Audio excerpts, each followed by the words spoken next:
here to protest Jordan Peterson being given a platform at Queen's University.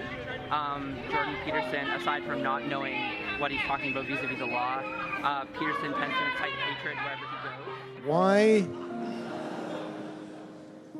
Why do you think people are afraid of free speech?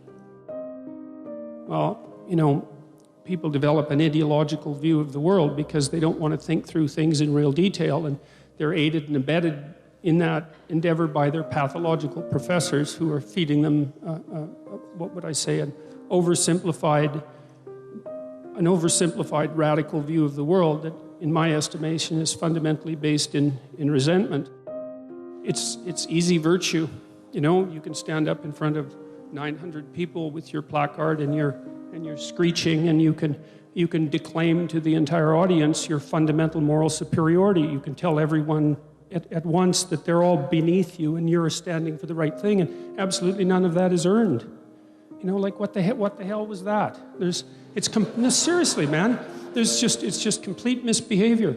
It's embarrassing, and the fact that the people who do that don't have enough sense to go hide their head in shame just tells you how badly socialized they are and how terribly educated they are. And the thing that's so awful is that there are professors and educators who promote that. They say, well, that's how you change the world. It's like, it is how you change the world, but it's certainly not how you make it better. You make it worse, clearly.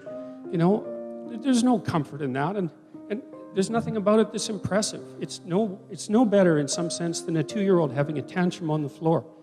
It shows, as far as I'm concerned, it approximates the same level of psychosocial development. So, and the fact that this is happening continually at universities it truly makes me embarrassed to be associated with the university. And I say that with great displeasure because, you know, I've been working for great universities for a very long time, and the university is an absolutely remarkable institution. You know, it's survived for 1,000 years, and to see it brought down by people whose behavior would be out of place at a 4-year-old's birthday party is something abysmal to behold. I think that it's an attempt by the radical left ideologues to push their ideological agenda forward using attempts to manipulate the linguistic domain, and I'm not willing to cede the linguistic domain because I don't think there are anything more important than the words that you use.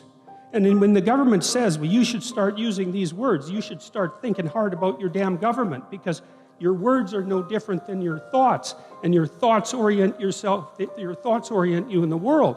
And if someone's going to tell you what it is that you have to think, then they're going to disorient you in the world. And I wouldn't recommend that, because there's lots of terrible things that can happen to you. And if you're disoriented, you're going to run into a very large number of them. So that's how it looks to me.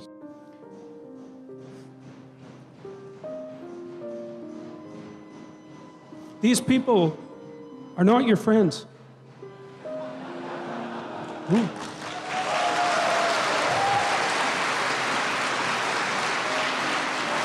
They say, you know, and mark my words, that's the sounds of the barbarians pounding at the gates. Right.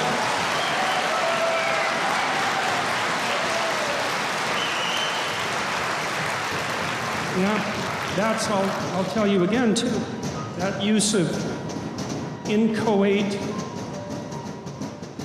what would you call it? Inchoate sensation is the best formulation of their argument. And there's not much difference between knocking on the doors and knocking on you. So keep that in mind.